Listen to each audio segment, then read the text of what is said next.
ಬಸವತತ್ವ ಸಮಾವೇಶ ಶ್ರೀ ಬಸವತತ್ವ ಪೀಠದ ಸುವರ್ಣ ಮಹೋತ್ಸವದ ಅಂಗವಾಗಿ ಇಂದು ವಿಶ್ವಗುರು ಬಸವಣ್ಣ ಚಂದ್ರಶೇಖರ ಮಹಾಸ್ವಾಮಿ ಜಯ ಚಂದ್ರಶೇಖರ ಮಹಾಸ್ವಾಮಿಗಳವರ ಭಾವಚಿತ್ರದೊಂದಿಗೆ ವಿವಿಧ ಜಾನಪದ ಕಲಾ ತಂಡಗಳೊಂದಿಗೆ ಶ್ರೀ ಬಾಲಗಂಗಾಧರನಾಥ ಮಹಾಸ್ವಾಮಿಗಳವರ ವೃತ್ತದಿಂದ ಪ್ರಾರಂಭವಾಗಿ ಶ್ರೀ ಬಸವೇಶ್ವರ ರಸ್ತೆಯ ಮೂಲಕ ಶ್ರೀ ಬಸವತತ್ವ ಪೀಠದವರೆಗೆ ಜಾಥಾ ನಡೆಯಿತು.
ಇಂದು ಸಂಜೆ ಬಸವತತ್ವ ಪೀಠದ ಆವರಣದಲ್ಲಿ ನಡೆಯಲಿರುವ ಸಮಾವೇಶದ ದಿವ್ಯ ಸಾನ್ನಿಧ್ಯವನ್ನು ಧಾರವಾಡ ಶ್ರೀ ಮುರುಘಾ ಮಠದ ಡಾಕ್ಟರ್ ಮಲ್ಲಿಕಾರ್ಜುನ ಮಹಾಸ್ವಾಮಿಗಳು ವಹಿಸಲಿದ್ದು ಕೇಂದ್ರ ಸಚಿವರಾದ ವಿ ಸೋಮಣ್ಣ ಅವರು ಕಾರ್ಯಕ್ರಮ ಉದ್ಘಾಟಿಸಲಿದ್ದಾರೆ ಎಂದು ಬಸವತತ್ವ ಪೀಠದ ಪೀಠಾಧ್ಯಕ್ಷರಾದ ಡಾಕ್ಟರ್ ಬಸವ ಮರುಳಸಿದ್ದ ಸ್ವಾಮೀಜಿಗಳು ತಿಳಿಸಿದರು. ಇವತ್ತು ಬೆಳಗ್ಗೆ 6:30ರಿಂದ ಇಷ್ಟಲಿಂಗ ಪೂಜೆ ಮತ್ತು ಆಸಕ್ತ ಸಾಧಕರಿಗೆ ಇಷ್ಟಲಿಂಗ ದೀಕ್ಷೆ ಆಯಿತು. ಅದಾದ ನಂತರದಲ್ಲಿ ಷಟ್ಸ್ಥಲ ಧ್ವಜಾರೋಹಣ ನೆರವೇರಿದೆ.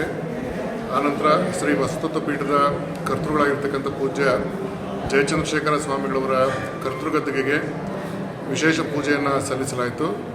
ವಿಶೇಷ ಪೂಜೆಯ ನಂತರದಲ್ಲಿ ವಿವಿಧ ಜಾನಪದ ಕಲಾ ತಂಡಗಳ ಒಂದು ಮೆರುಗಿನೊಂದಿಗೆ ನಗರದ ಆದಿಚುಂಚನಗಿರಿ ಬಾಲಗಂಗಾಧರನಾಥ ಸ್ವಾಮಿಗಳವರ ವೃತ್ತದಿಂದ ಶ್ರೀ ಬಸವತತ್ವ ಪೀಠದವರೆಗೆ ಬಸವೇಶ್ವರ ರಸ್ತೆ ಮೂಲಕವಾಗಿ ಸಾವಿರಾರು ಜನ ಭಕ್ತರ ಒಂದು ಪಾದಯಾತ್ರೆಯೊಂದಿಗೆ ಉತ್ಸವ ಕೂಡ ನಡೆಯಿತು.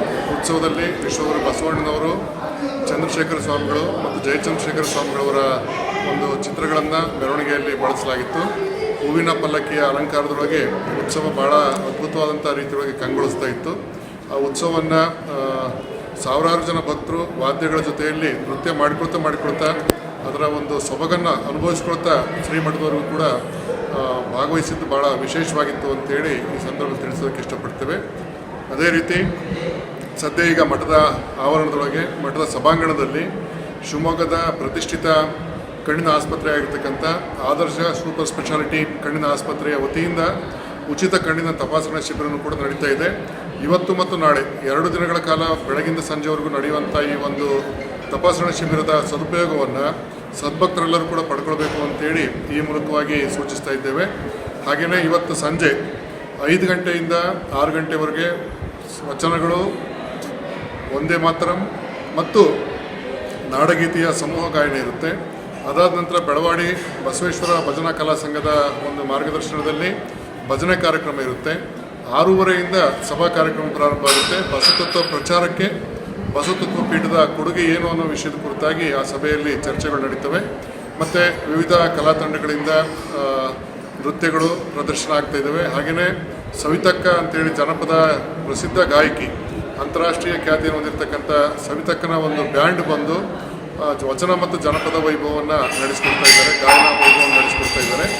ಅದಾದ ನಂತರ ನಾಳೆ ದಿನ ಬೆಳಗ್ಗೆ 8 ಗಂಟೆಗೆ ಸರಿಯಾಗಿ ಶ್ರೀಮಠದ ಆವರಣದಲ್ಲಿ ಸಾಮೂಹಿಕ ಇಷ್ಟಲಿಂಗ ಪೂಜಾ ಪ್ರಾತ್ಯಕ್ಷಿಕೆ ನಡೀತಾ ಇದೆ. ಅದಾದ ನಂತರ ಮಧ್ಯಾಹ್ನದ ಪೂರ್ತಿ ಉಚಿತ ಕಣ್ಣಿನ ತಪಾಸಣೆಯನ್ನು ನಡೆಸ್ತಾ ಇರ್ತೇವೆ. ಸಂಜೆ ಮತ್ತು ಯಥಾ ರೀತಿ 5 ಗಂಟೆಯಿಂದ 6 ಗಂಟೆವರೆಗೂ ಸಮೂಹ ಗಾಯನ, 6ರಿಂದ 6:30ವರೆಗೂ ಭಜನೆ, 6:30ಯಿಂದ ಸಭಾ ಕಾರ್ಯಕ್ರಮ ಪ್ರಾರಂಭವಾಗುತ್ತೆ. ವಚನಗಳಲ್ಲಿ ರಾಷ್ಟ್ರೀಯ ಮೌಲ್ಯಗಳು ಅನ್ನುವಂಥ ವಿಷಯದ ಕುರಿತಾಗಿ ಉಪನ್ಯಾಸ ನಡೆಯುವಂಥ ಈ ಸಭೆಗೆ ದಿವ್ಯ ಸಾನ್ನಿಧ್ಯವನ್ನು ಸಿರಿಗೆರೆಯ ತರಳಬಾಳು ಜಗದ್ಗುರುಗಳವರು ಮತ್ತು ಪುಷ್ಪಗಿರಿಯ ಸೋಮಶೇಖರ ಶಿವಾಚಾರ್ಯ ಸ್ವಾಮಿಗಳವರು ವಹಿಸ್ಕೊಳ್ತಾ ಇದ್ದಾರೆ. ಮತ್ತು ವಿವಿಧ ಮುಖಂಡರುಗಳು, ಸಮಾಜ ಬಾಂಧವರು, ರಾಜಕಾರಣಿಗಳು, ಕಲಾವಿದರು ಭಾಗವಹಿಸುವಂಥ ಈ ಎಲ್ಲ ಕಾರ್ಯಕ್ರಮಗಳಿಗೆ ಸದ್ಭಕ್ತರು ಬಿಡು ಮಾಡಿಕೊಂಡು ಆಗಮಿಸಿ ಗುರುಕೃಪೆಗೆ ಪಾತ್ರ ಆಗಬೇಕು ಅಂತೇಳಿ ಈ ಮೂಲಕ ಆಹ್ವಾನ ಕೊಡ್ತೇವೆ.